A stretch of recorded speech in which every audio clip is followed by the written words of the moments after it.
Salam saudara yang diberkati oleh Tuhan kita Yesus Kristus. Puji nama Tuhan.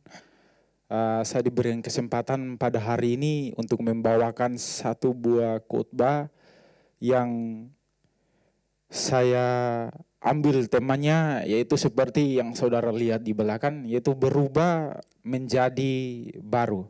Katakan bersama saya, berubah menjadi baru. Sebelum saya melanjutkan khotbah saya ingin saudara-saudara semua mengatakan pada diri saya bahwa saya adalah orang yang paling disayang sama Tuhan. Saya adalah orang yang paling disayang sama Tuhan.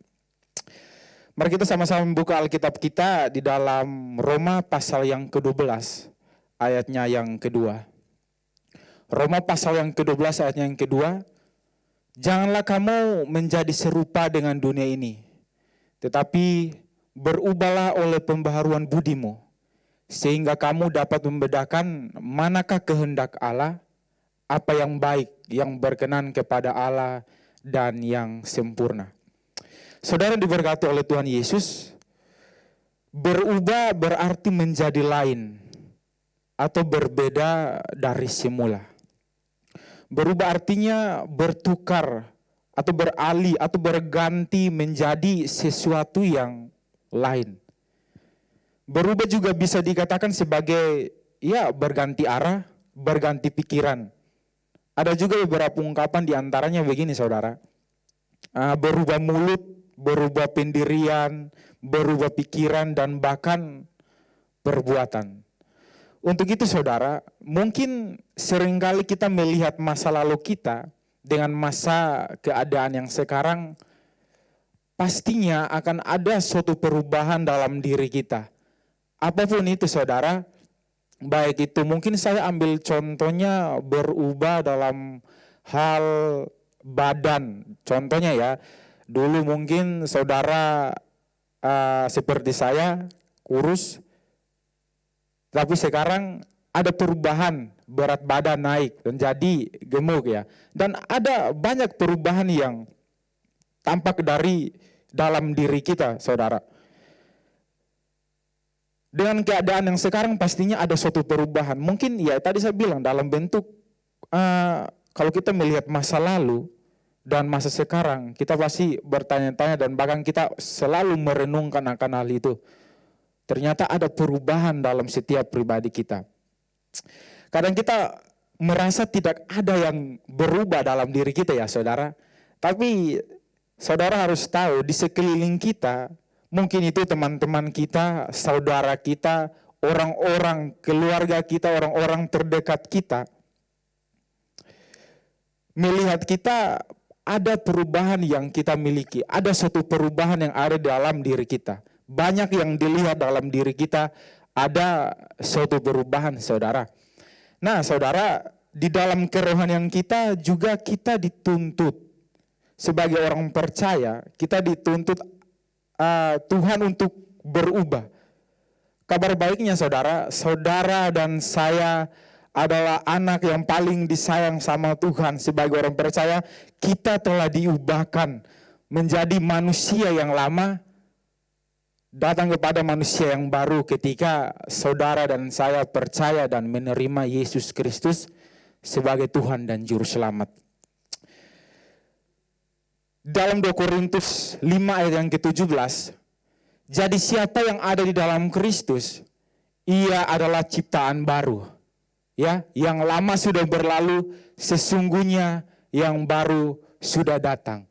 Yang lama sudah berlalu, sesungguhnya yang baru sudah datang.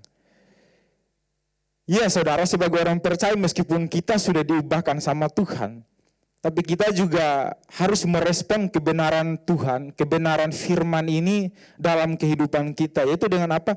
Dengan melakukan sesuatu yang sebisa kita, semampu kita, untuk berproses dalam yang namanya perubahan. Kabar baiknya untuk saudara dan saya, kita diubahkan bukan karena kekuatan dan kehebatannya, tapi karena ada Roh Kudus, saudara. Roh Kudus yang tinggal tetap tenang di dalam hati kita. Nah, Dia yang telah menuntun kita, yang ada dalam kita, yang berdiam dalam diri kita, Dialah Roh Kudus itu yang mungkin dalam jangka waktu kita berjalan ada perubahan-perubahan tertentu yang diubahkan dalam kerohanian kita, ya misalnya ya.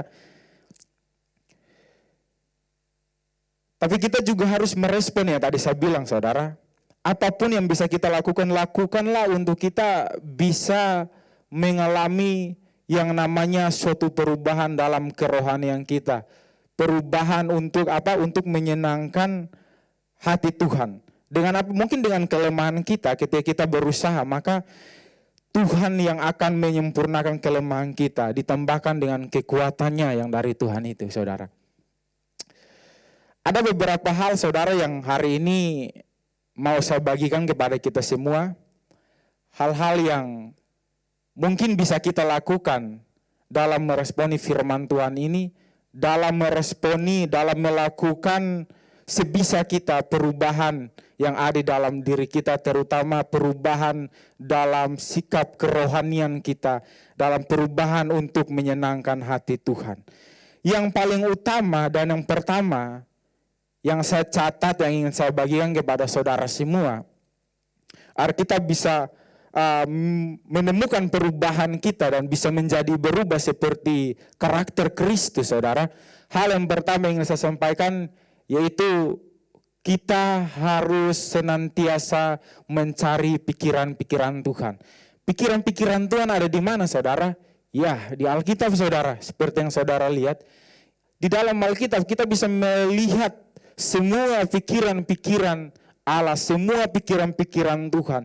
Di dalam Alkitab lah, di situ bisa nampak, bisa membandingkan perubahan-perubahan kita, saudara.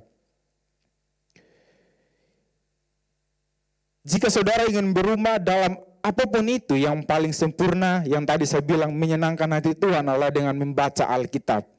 Karena dalam Alkitab saudara dan saya menemukan kesalahan saudara dan saya. Di dalam Alkitab, jawaban adalah saudara dan saya berubah dalam pribadi kita dan berubah untuk menyenangkan hati Tuhan. Di dalam 2 Timotius 3 ayat yang ke-6 sampai yang ke-17, di situ Alkitab mengatakan segala tulisan yang diilhamkan Allah memang bermanfaat untuk mengajar, untuk menyatakan kesalahan, untuk memperbaiki kelakuan, dan untuk mendidik orang dalam kebenaran. Ayatnya yang ke-17, dengan demikian tiap-tiap manusia kepunyaan Allah diperlengkapi untuk setiap perbuatan baik. Jadi apa intinya, saudara? Alkitablah yang bisa merubahkan saudara dan saya. Di dalam Alkitab yang tadi saya bilang, saudara-saudara akan melihat pikiran-pikiran yang Tuhan mau memberitahukan kepada saudara dan saya. Di dalam Alkitab lah kita bisa membandingkan apa perbuatan kita sudah baik selama ini atau tidak. Dalam Alkitab lah perubahan kita bisa dibentuk, karena di dalam Alkitab ada pikiran-pikiran Allah yang Allah tulis untuk mengubahkan setiap pribadi saudara dan saya. Yang kedua, yang pertama tadi kita harus senantiasa mencari pikiran-pikiran Allah dalam Alkitab. Yang kedua adalah menjaga mulut dan hati kita. Katakan bersama saya, menjaga mulut dan hati kita. Saudara, hati dan mulut ini sangat berpengaruh besar ya dalam perubahan tingkah laku kita. Untuk mencapai suatu perubahan dalam kehidupan kita, tentunya dalam kerohanian kita, salah satunya menjaga mulut dan hati kita. Jagalah hati kita dengan segala kewaspadaan, karena dari situlah terpancar kehidupan. Di dalam kitab Amsal mengatakan, jagalah hati kita dari segala kewaspadaan, karena dari situlah terpancar kehidupan. Saudara, berbicara tentang mulut, mulut ini mempunyai kuasa yang sangat luar biasa ya saudara. Saudara berkata, karena kita mempunyai kuasa ketika kita berbicara atau melontarkan kata-kata yang keluar sebagai orang percaya dalam mulut kita. Saya memberitahukan kepada saudara bahwa dengan apa yang kita katakan, itulah yang akan Tuhan lakukan dalam kehidupan saudara dan saya. Jadi mulut kita sangat berpengaruh besar Mulut kita mempunyai kuasa, sebagai orang percaya mulut kita mempunyai kuasa yang sangat luar biasa. Apa yang saudara katakan, itulah yang akan saudara dapatkan. Contohnya di dalam Bilangan 14 ayatnya yang ke-28. Demikian firman Tuhan, katakanlah kepada mereka, demi aku yang hidup. Demikianlah firman Tuhan bahwasanya, seperti yang kamu katakan di hadapanku, demikianlah akan kulakukan kepadamu. Saudara bisa melihat, seperti yang kamu katakan di hadapanku, demikianlah akan kulakukan kepadamu. Mulut kita mempunyai kuasa yang sangat besar, saudara. Apa yang kita imani, apa yang kita perkatakan, itulah yang akan Tuhan lakukan untuk saudara dan saya. Saudara melontarkan kata-kata dalam diri saudara, saya mengucapkan saya adalah orang yang gagal. Itu yang akan terjadi, saudara. Saudara mencap, saudara orang yang tidak sukses, contohnya, itu yang akan saudara dapatkan.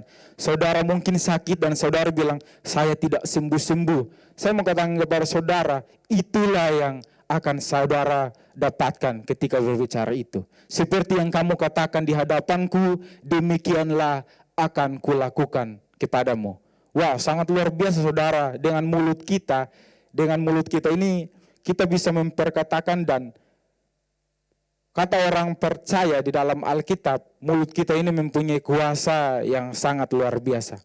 Kabar baiknya, saudara dan saya adalah orang yang paling disayang sama Tuhan. Untuk itu selalu kita perkatakan hal-hal yang positif, saudara. Hal-hal yang membangun, hal-hal yang membuat semangat kita dalam bergairah dalam melakukan kehidupan kita setiap hari.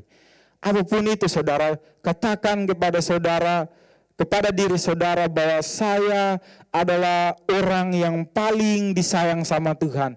Saya adalah orang yang berkenan di hadapan hadirat Tuhan. Saya orang yang layak di hadapan hadirat Tuhan. Kenapa, saudara? Karena ada alasannya, saudara.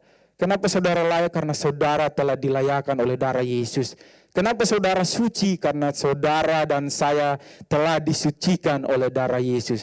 Untuk itu kita memperkatakan sesuatu yang membangun iman kita, membangun sisi positif dalam kehidupan kita. Di dalam Amsal 12 ayat 13, orang jahat terjerat oleh pelanggaran bibirnya, tetapi orang benar dapat keluar dari kesukaran. Orang jahat terjerat oleh pelanggaran bibirnya. Dikatakan Amsal, saudara. Bibir kita ini ketika mengucapkan sesuatu itu yang kita dapat. Dan dari situlah timbul, dari mulut kita lah timbul karakter kita sebenarnya, saudara. Apa yang keluar dari mulut, meluap dari hati. Ya, saudara. Di dalam Amsal 16 ayat 24 juga berkata, perkataan yang menyenangkan adalah seperti sarang madu, manis bagi hati dan obat bagi tulang. Perkataan yang menyenangkan adalah seperti sarang madu. Perkataan, saudara. Luar biasa kuasa perkataan ini. Saya ajak saudara untuk sama-sama kita merenungkan akan kebenaran firman Tuhan ini, saudara. Bahwa mulut kita, lidah kita, perkataan yang kita ucapkan keluar itu memiliki kuasa. Dan itu ketika kita berkata, itulah yang akan Tuhan lakukan untuk saudara dan saya. Yang ketiga, tadi yang pertama kita harus senantiasa membaca Alkitab, mencari pola pikir Tuhan. Yang kedua, menjaga mulut dan hati kita.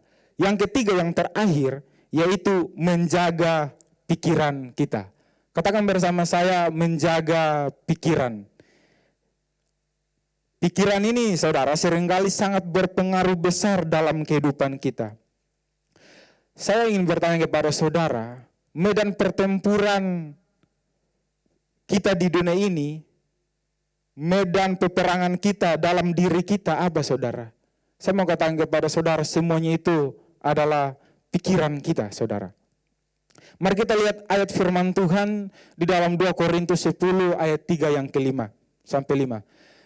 Memang kami masih hidup di dunia, tetapi kami tidak berjuang secara duniawi.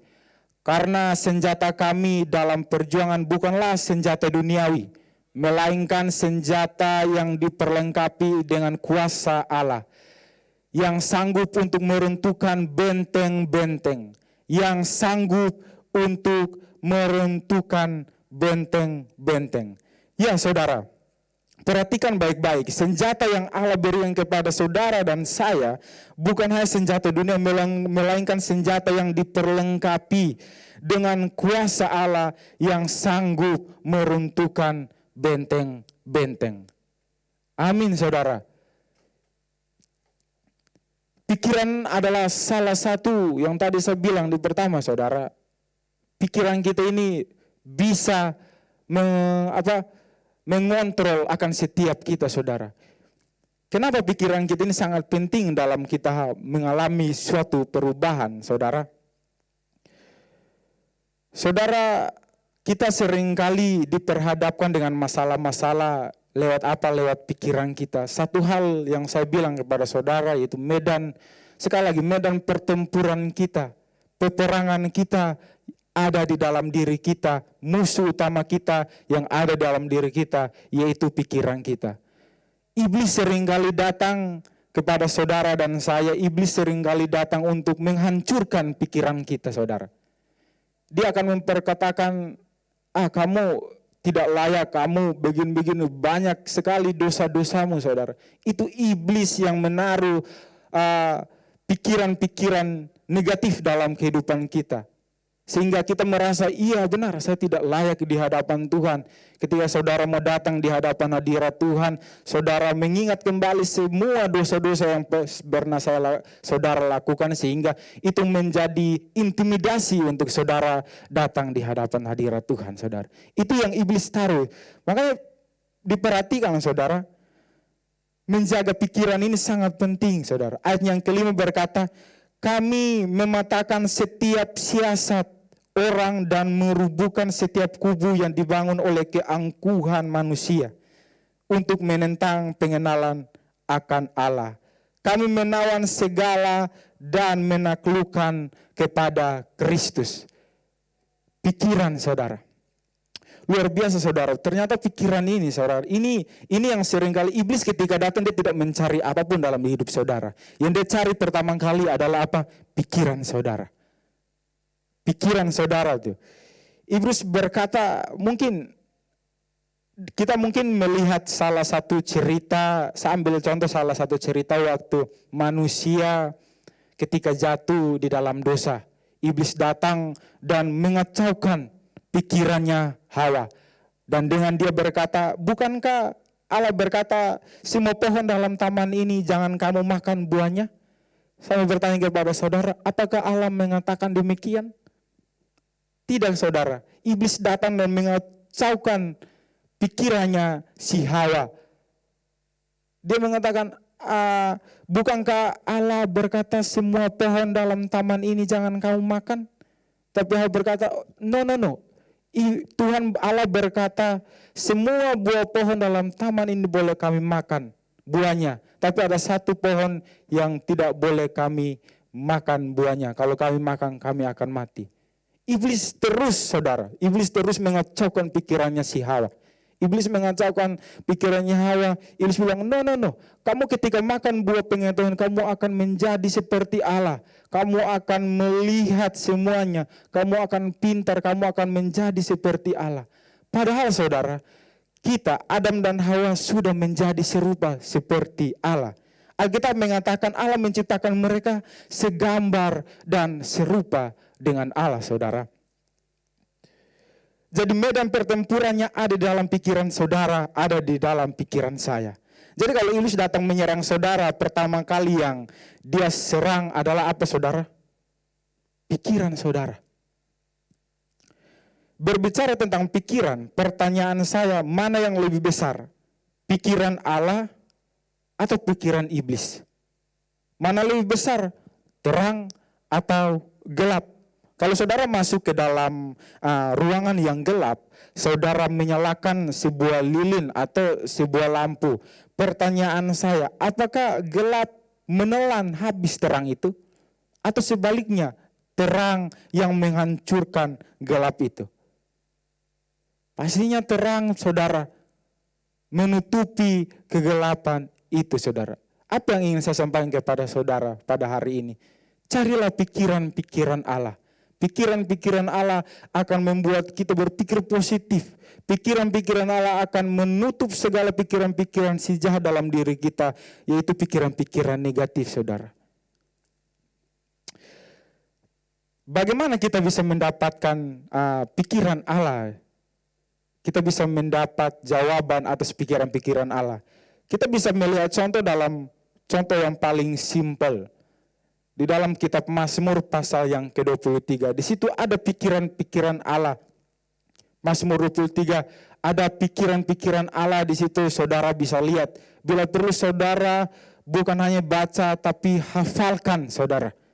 Tuhan adalah gembalaku, saudara. Itu pikiran-pikiran Allah yang Allah taruh dalam kehidupan kita. Kalau saudara ingin melihat pikiran-pikiran Allah, maka yang utama adalah mencarinya di mana, saudara? Di dalam Alkitab, saudara.